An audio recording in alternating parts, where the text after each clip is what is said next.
Gaur Premanande. All glories to the assembled devotees. All glories to the assembled devotees. All glories to the assembled devotees. All glory to Sri Guru and Sri Gauranga Hari Hari.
Hare Krishna, Hare Krishna, Hare Krishna, Hare Krishna, Krishna Krishna, Krishna Krishna, Hare Hare, Hare Hare, Hare Rama, Hare Rama, Hare Rama, Hare Rama, Rama Rama, Rama Rama, Hare Hare. Hare Hare.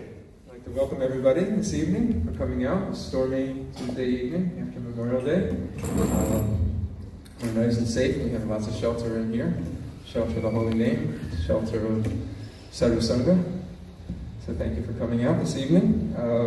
It's our great honor today. We've actually been waiting for this moment for a while. Mother Sangeeta and Vamadev Prabhu have been telling us this for many months now, that Giriraj Maharaj is going to be coming to Philadelphia Memorial Day weekend, and we've been anticipating this, and it's finally here.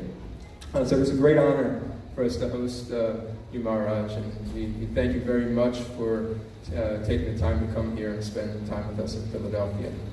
I want to give a few words of introduction before Maharaj comes up and speaks to us.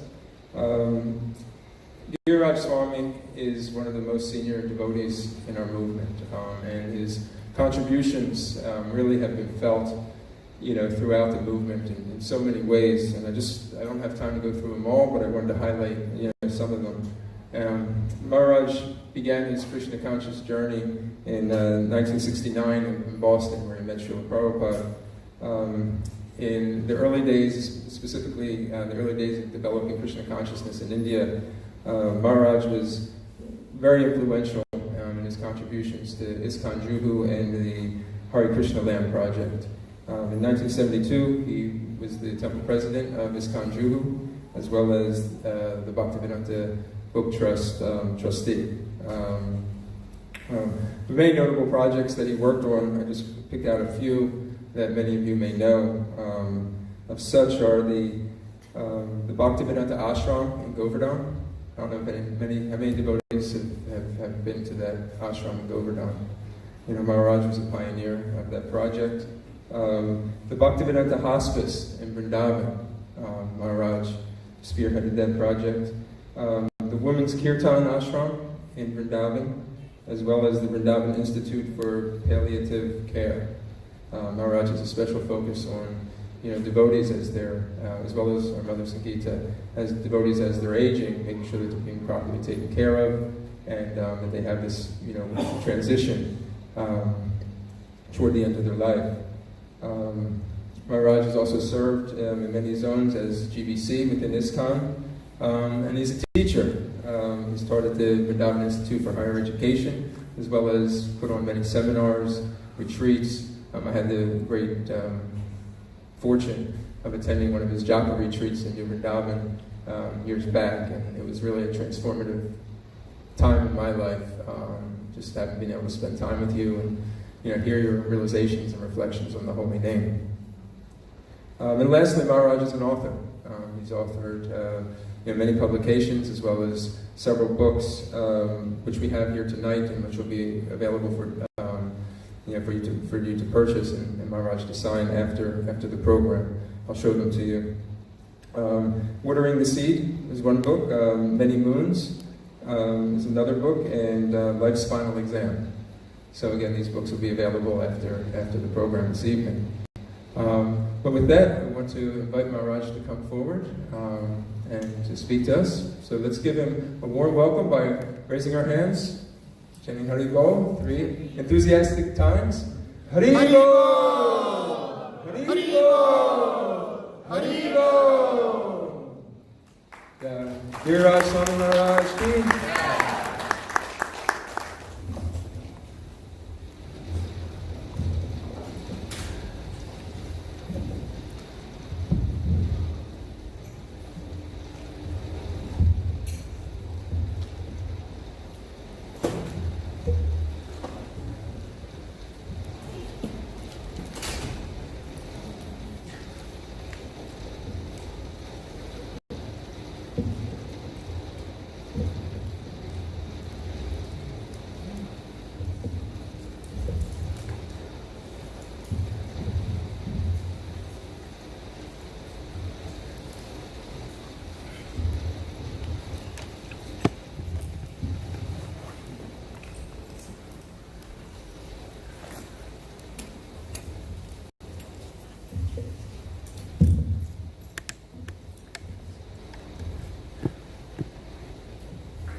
Radha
Vishnupada Paramahansa Prabhupada Stotra Sutta Sutta Srimad Bhakti Vedanta Swami Ki Jai.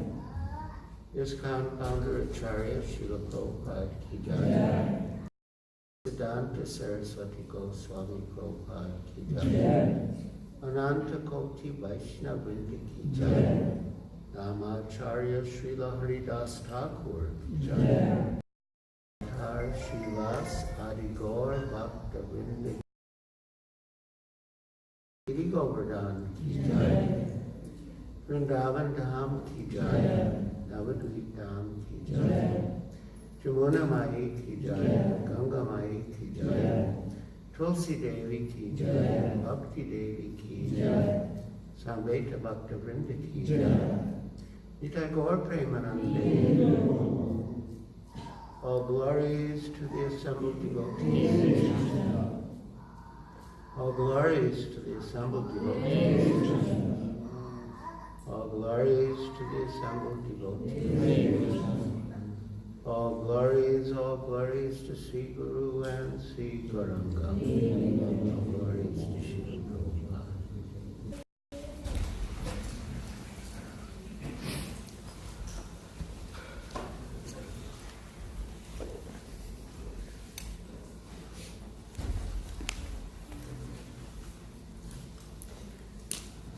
Hare Krishna. We shall read from Srimad Bhagavatam, Canto 7, Chapter 5. Prahlad, the saintly son of Hiranyakashipu. Text 12. Please repeat. Sa yada anuvrata pumsam pashubudhi esha sati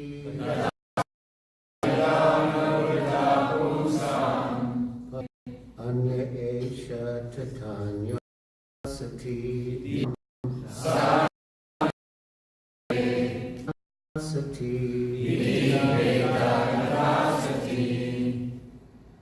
Satyadanurata pumsam Pashu buddhir vibhidyate Iti veda gata sati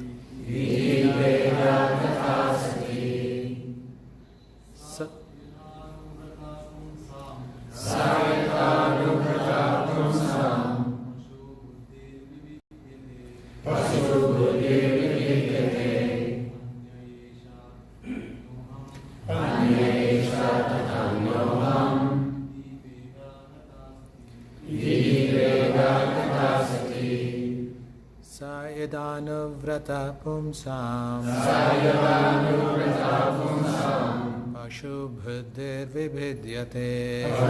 buddhir vibhidyate Anya esha tathanyoham Iti bhedagata sati. Vaishnavis.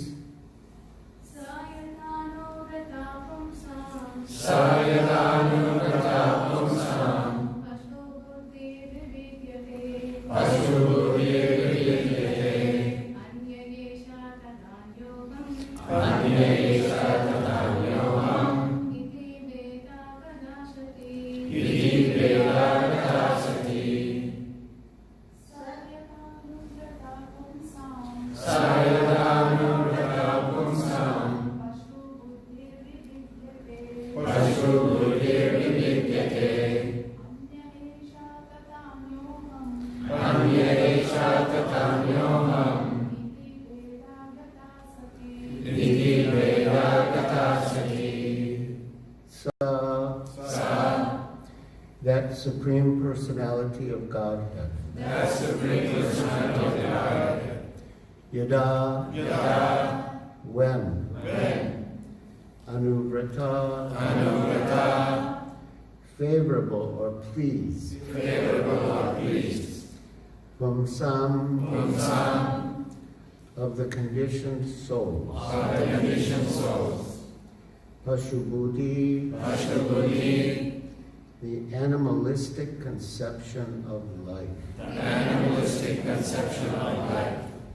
I am the supreme, I am the supreme, and everyone is God. and everyone is God. Vividyate Vividyate is destroyed. is destroyed. Anya, Anya, another. another. Esha, Esha, this. this. Tata, Tata, as well as. as well as. Anya, Anya, another. another. Aham, Aham, I.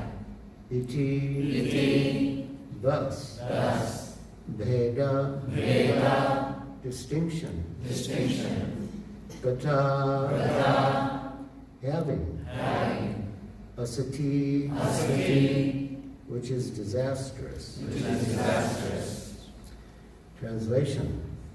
When the Supreme Personality of Godhead is pleased with the living entity because of his devotional service, one becomes a pundit and does not make distinctions between enemies, friends, and himself.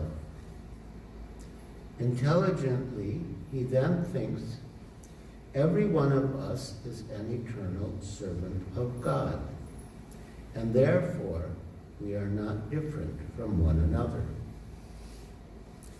Please repeat. When the Supreme Personality of Godhead is pleased When the Supreme Personality of Godhead is pleased with the living entity with the living entity because of his devotional service, because of his devotional service, one becomes a pundit one becomes a pundit and does not make distinctions and does not make distinctions between enemies, between enemies, friends, friends, and himself. and himself. Intelligently, he then thinks He then thinks every one of us every one of us is an eternal servant of God, is an eternal servant of God, and therefore we are not different and therefore we are not different from one another. from one another. Purport by Srila Prabhupada. Srila Prabhupada ki jai. Jai. When Prahlad Maharaj's teachers and the maniac father asked him how his intelligence had been polluted, Prahlad Maharaj said, "As far as I am concerned, my intelligence has not been polluted. Rather, by the grace of my spiritual master and by the grace of my Lord Krishna, I have now learned that no one is my enemy and no one is my friend. We are all actually eternal servants of Krishna, but under the influence of the external energy, we think that we are separately situated from the Supreme Personality of Godhead as friends and enemies of one another. This mistaken idea has now been corrected, and therefore, unlike ordinary human beings, I no longer think that I am God and that others are my friends and enemies. Now I am rightly thinking that everyone is an eternal servant of God, and that our duty is to serve the Supreme Master. For then we shall stand on the platform of oneness as servants." This is Srila Prabhupada's explanation of Prahlad Maharaj's answer to his demoniac father, Hiranyakashipu. Now, so that was in quotation marks because that was Prahlad Maharaj. Now this is not in quotation marks, this is Srila Prabhupada directly. Demons think of everyone as a friend or enemy. But Vaishnavas say that since everyone is a servant of the Lord, everyone is on the same platform.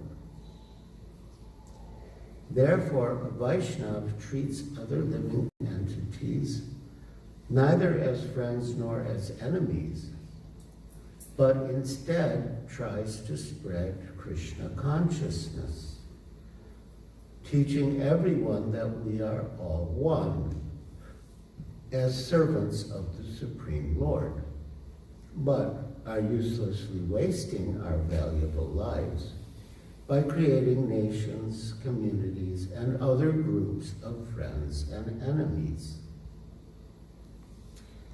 Everyone should come to the platform of Krishna consciousness and thus feel oneness as a servant of the Lord.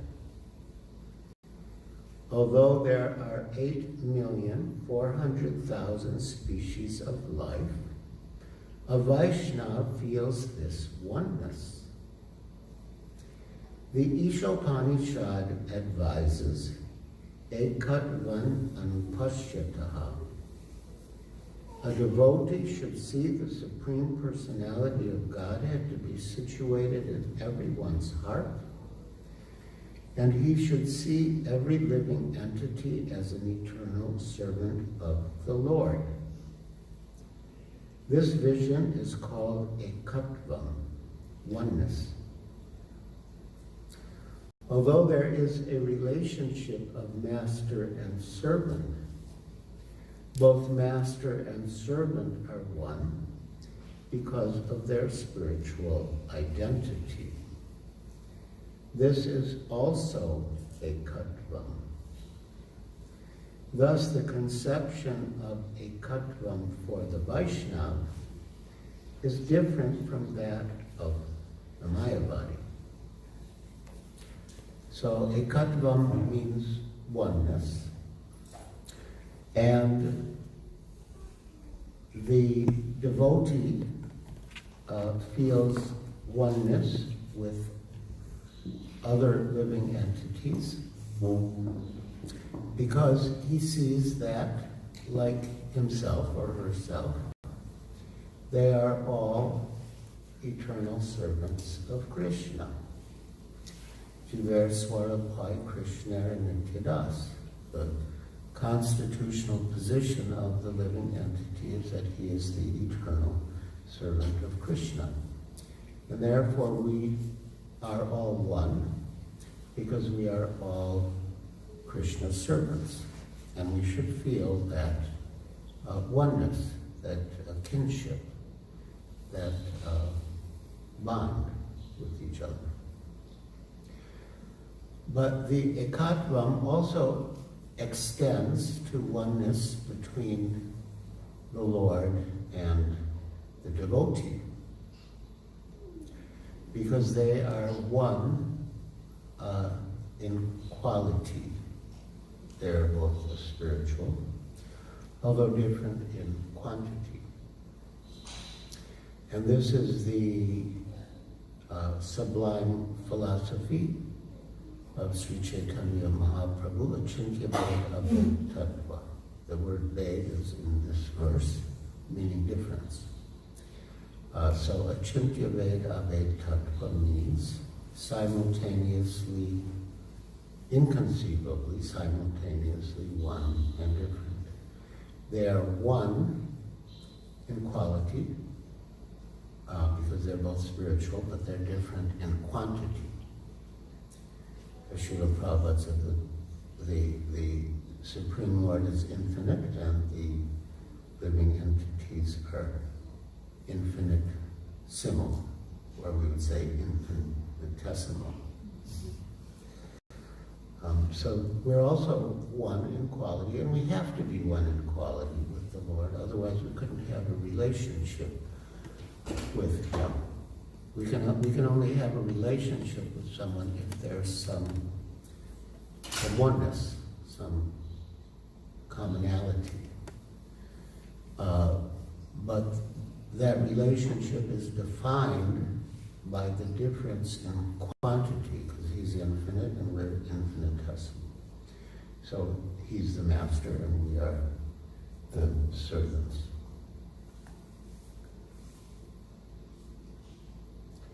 Thus, the conception of a Katvan for the Vaishnava is different from that of the Mayavadi. Hiranyakasipu asked Prahlad Maharaj how he had become antagonistic to his family. When a family member is killed by an enemy, all the members of the family would naturally be inimical to the murderer.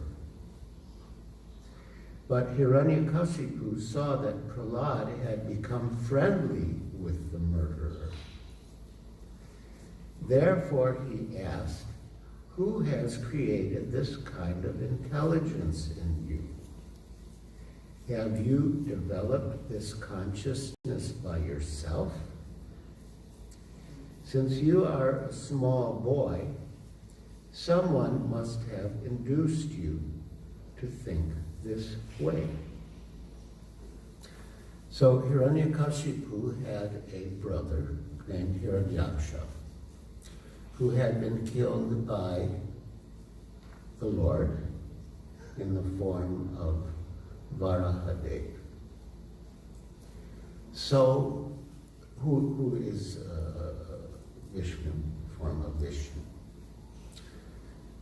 So Hiranyakasipu took it to heart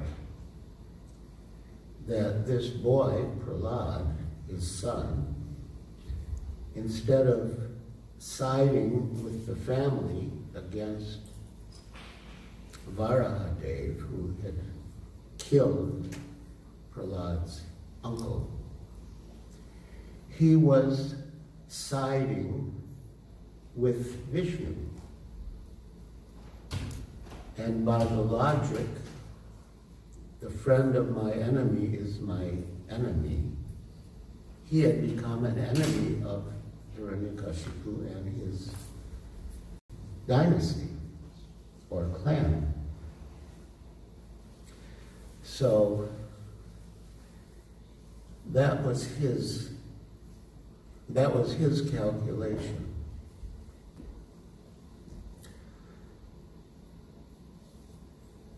So I'll continue reading this wonderful purport.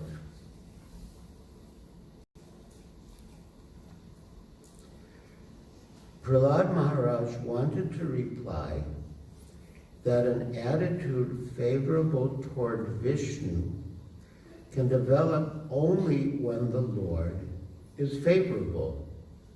Sa yadanu vrata. As stated in the Bhagavad Gita, Krishna is the friend of everyone. Suridam sarvabhutanam yatava mam shantamrichati. The Lord is never an enemy to any of the millions of living entities, but is always a friend to everyone. This is true understanding. If one thinks that the Lord is an enemy, his intelligence is Pashu Buddhi, the intelligence of an animal. He falsely thinks, I am different from my enemy, and my enemy is different from me. This enemy has done this, and therefore my duty is to kill him.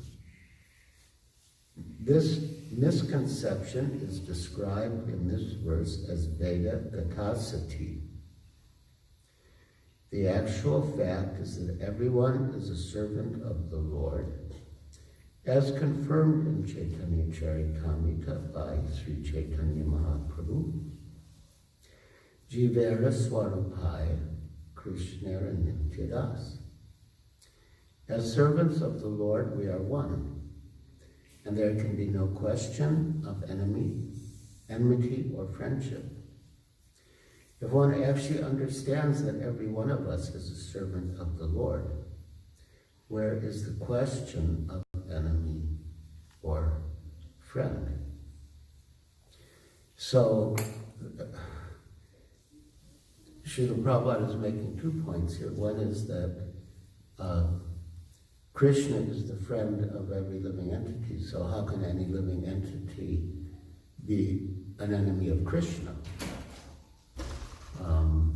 That's to think of oneself as an enemy of Krishna, or to think of Krishna as one's enemy, is Pashu Buddhi, is the intelligence of an animal. No sane person will have such a thought. And at the same time, the devotee who's favored by the Lord sees all other living entities as servants of the Lord, and therefore feels himself to be one with them. Although they may not be conscious of their identity as Krishna's servants, but at heart they are, and we should try to awaken their consciousness of their actual identity, their Krishna consciousness. As His Holiness Narendra Swami sometimes says, when we see someone who has not been favored by the mercy of a Vaishnava, then are we going to be that Vaishnava who is going to give mercy to that so-called non-devotee?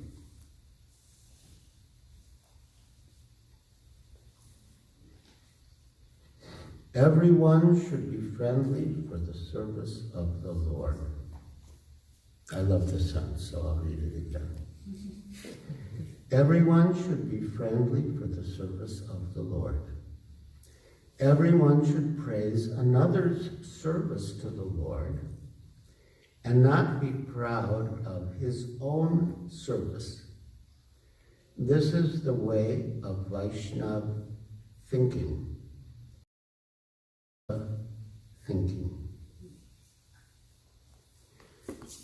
When I said, it's true, if one person in the temple is doing well, the whole temple can feel it. And if one person in the temple is having difficulty, everyone in the temple will feel it. And then he described in that context that term Vaikuntha thinking. That if someone is struggling, we should think, oh, that devotee is having difficulty, let me help them. That is Vaikuntha thinking. We should think, oh, that devotee is in Maya, I should stay away. So yeah, we should always be in that mood of helping and serving. And yeah, seeing everyone as our own. Srila Bhaktisiddhanta Saraswati Thakur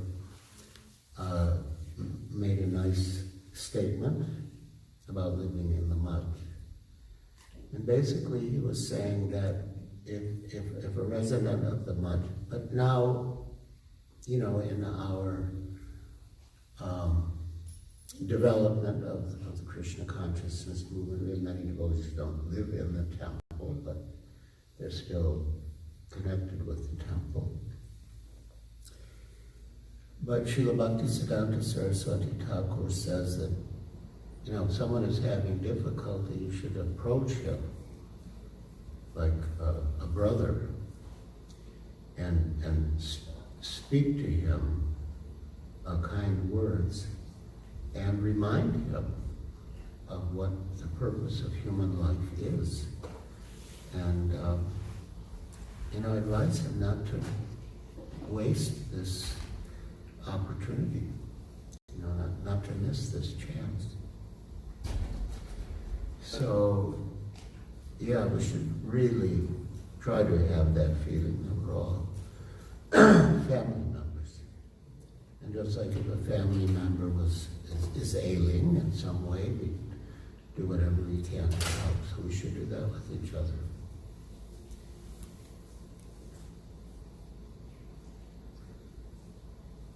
So, everyone should be friendly for the service of the Lord. Everyone should praise another's service to the Lord and not be proud of his own service. Now, I was a psychology major at Brandeis University in Boston, and I learned about an experiment that was conducted in a high school. And the students in the class were asked to choose the other person in the class who they disliked the most. And then for 1 month, they were supposed to be very nice to the person whom they disliked the most. Then after the month, the students were asked how they felt towards the person they disliked.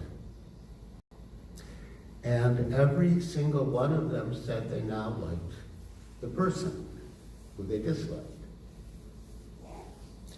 Now usually we think if someone is nice to us, we'll like them. But this experiment showed that if we're nice to someone, we'll like them. I mean, it may be that in the course of our being nice to them, they'll be nice to us. But that would, if at all that is the case, that would be the secondary reaction. But primary is to be nice. So we could take this as an exercise. If we think there's someone we don't like, try being nice to the person. And then you'll like the person.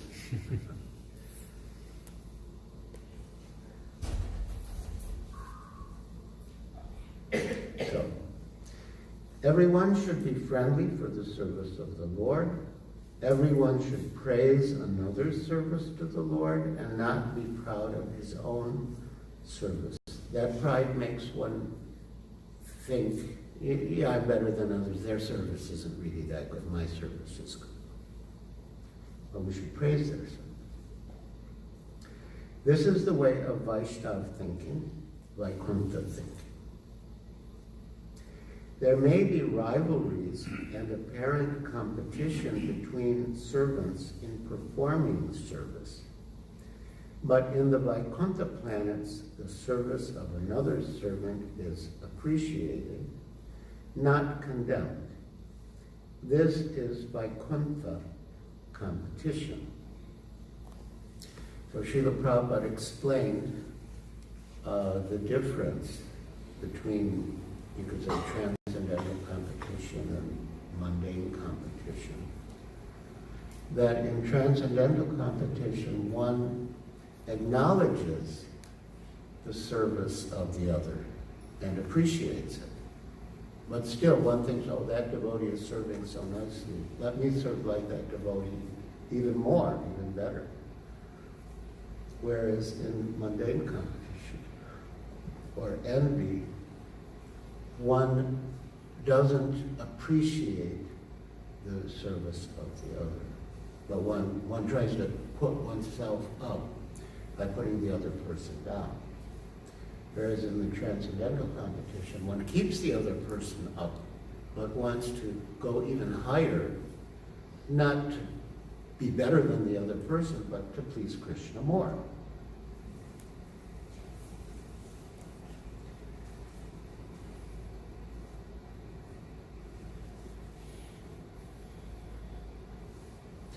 There may be rivalries and apparent competition between servants in performing service. But in the Vaikuntha planets, the service of another servant is appreciated, not condemned. This is Vaikuntha competition. There is no question of enmity between servants. Everyone should be allowed to render service to the Lord to the best of his ability. I'll read that again. Everyone should be allowed to render service to the Lord to the best of his ability. And everyone should appreciate the service of others. Such are the activities of Vaikuntha. Vaikuntha literally means a place where there is no anxiety. Vai means without, and Kunta means anxiety. And Srila Prabhupada said that our temples are Vaikuntha, or they should be Vaikuntha. That means no anxiety. It really means that we should have the Vaikuntha consciousness, the mentality.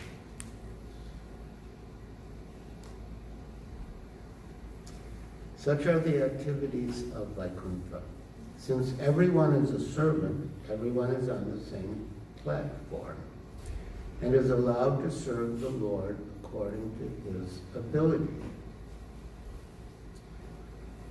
So yeah, this envy of not wanting someone to come up in devotional service is very damaging.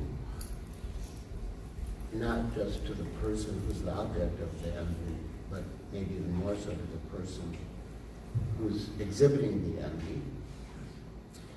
And envy is a very interesting and important topic about envy. I myself went through a period when I felt that I was being afflicted by envy. And it came to a point in Surat in India in 1971. And I'd analyzed the situation very thoroughly. And I could see that envy was bad for me because it was disturbing my relationships with others. I also saw that envy had no purpose because Krishna is unlimited and therefore his service is unlimited. So there's unlimited opportunities for devotees to serve Krishna. So if someone is doing some service for Krishna, why should I be envious? Because there's unlimited service for Krishna. It's not that that devotee's doing service means that I can't do service. So I understood, very analytically that it was no good. There was no purpose to it. But I felt it was still there. So I approached Srila Prabhupada in Surat. How to become free from envy. So he immediately replied, have you thought of any reasons why you should not be envious? Which I had. So I said yes. Then he said, all right. So being envious means that you don't like someone. So that not liking should be directed not towards devotees, but towards demons who are creating impediments for the service of the Lord. And Srila Prabhupada has spoken about envy at other times. He said that if you have knowledge and you don't share it with others, you become envious. So I thought of that. What is the significance of that statement? And I came to the conclusion that if I have knowledge that could benefit others and I don't share it with them, that means, in effect, I want to keep them down. If I give them the knowledge, they'll come up. But I'm not sharing the knowledge with them. So in effect, it means I want to keep them down, which is envy. And another time, I guess Prabhupada set the bar at different levels, but another time he said, at least don't be envious of the spiritual master.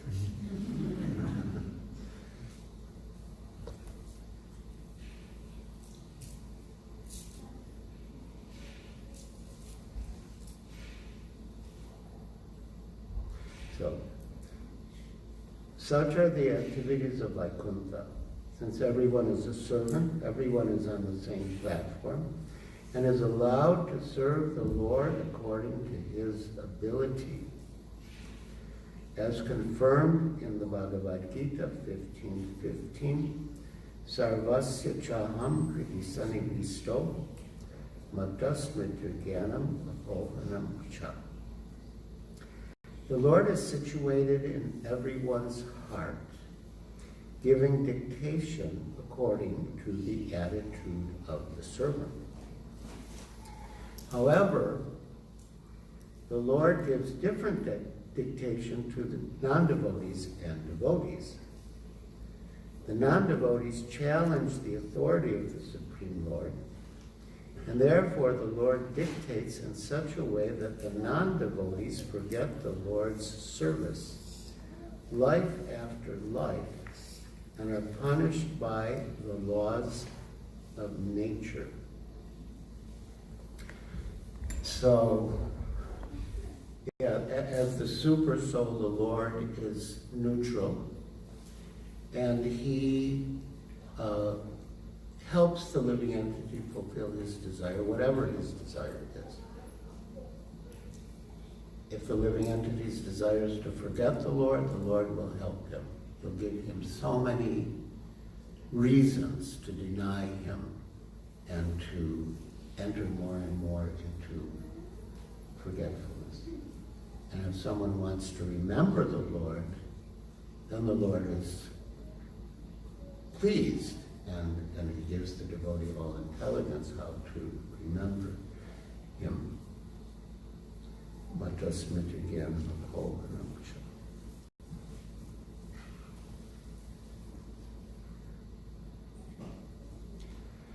But when a devotee very sincerely wants to render service to the Lord dictates in a different way. As the Lord says in Bhagavad Gita 10:10, Tesham satata yuktanam bhajatam pritipurvakam Didami udiyogam tam yena mam upayanti te. Those who are constantly devoted and worship me with love, to those who are constantly devoted and worship me with love, I give the understanding by which they can come to me. Everyone is actually a servant, not an enemy or friend. And everyone is working under different directions from the Lord, who directs each living entity according to his mentality. So when we see some devotees doing some nice service, we should appreciate it. Not only that the service is nice, but that the Lord is helping that devotee from within the heart to execute that service nicely. And to deny that appreciation for the devotee's service in a way is denying the Lord's role in the devotee's service. Now, on this point, that if a family member is killed, all the other family members would naturally rally around against the murder. So, actually the day after Srila Prabhupada got the Jew who landed his name and his son's name, he was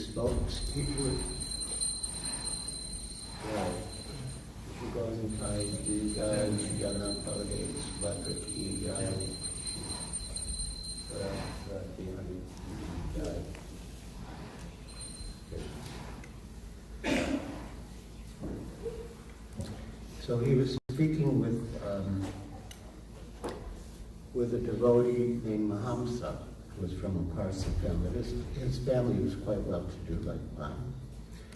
And Srila Prabhupada quoted a verse from the 5th canto, where Guru Nasasya,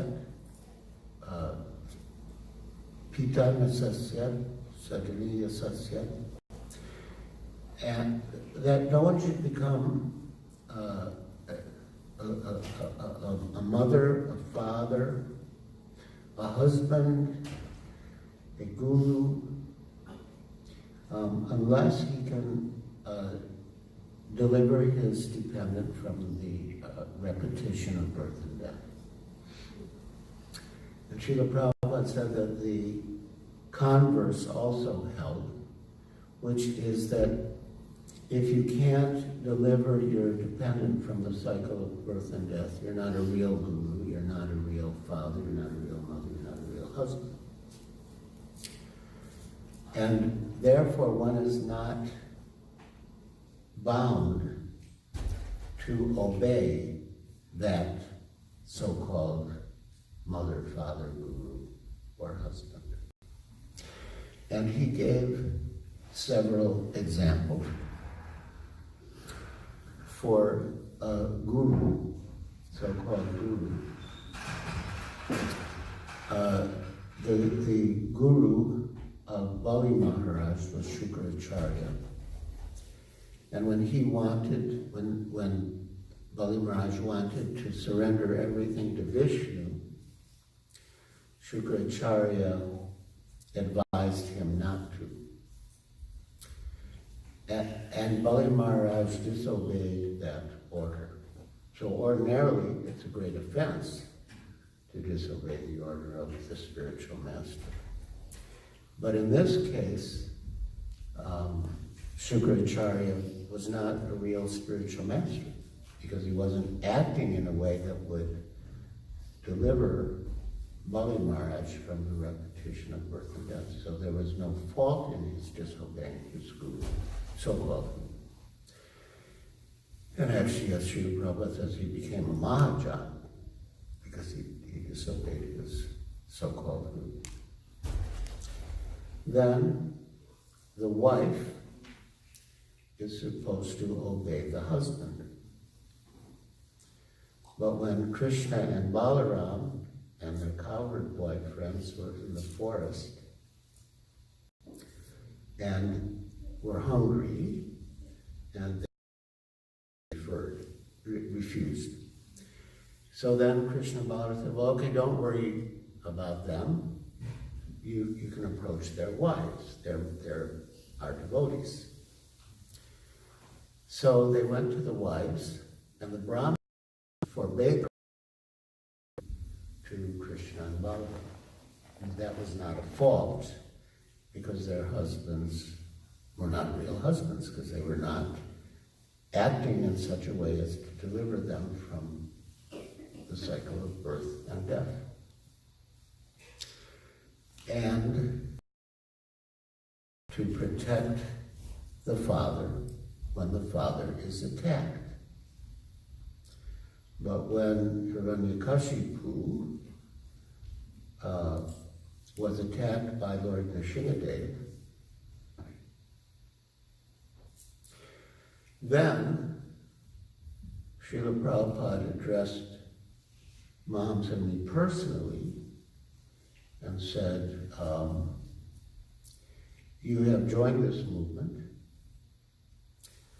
and your mothers and fathers are fathers, because they're not acting in such a way as to deliver you from repeated birth.